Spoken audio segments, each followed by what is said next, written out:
ਮੁਬਾਰਕ ਹੈ ਉਹ ਆਦਮੀ ਜਿਹੜਾ ਸ਼ਰੀਰਾਂ ਦੀ ਸਲਾਹ 'ਤੇ ਨਹੀਂ ਚੱਲਦਾ ਅਤੇ ਖਤਾਕਾਰਾਂ ਦੀ ਰਾਹ ਵਿੱਚ ਨਹੀਂ ਖਲੋਂਦਾ ਅਤੇ ਠੱਠੇ ਬਾਜ਼ਾਂ ਦੀ ਮਜਲਿਸ ਵਿੱਚ ਨਹੀਂ ਬਹਿੰਦਾ, ਬਲਕਿ ਖੁਦਾਵੰਦ ਦੀ ਸ਼ਰੀਅਤ 'ਚ ਉਹਦੀ ਖੁਸ਼ਨੂਦੀ ਹੈ ਔਰ ਉਹਦੀ ਸ਼ਰੀਅਤ 'ਤੇ ਦਿਨ ਰਾਤ ਉਹਦਾ ਧਿਆਨ ਰਹਿੰਦਾ ਹੈ।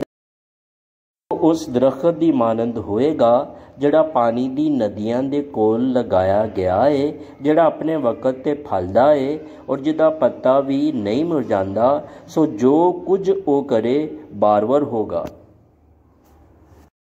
ਸ਼ਰੀਰ ਐਸੇ ਨਹੀਂ ਬਲਕਿ ਉਹ ਬੂਸੇ ਦੀ ਮਾਨਦ ਨੇ ਜਿਨ੍ਹਾਂ ਨੂੰ ਹਵਾ ਉਡਾ ਲੈ ਜਾਂਦੀ ਹੈ।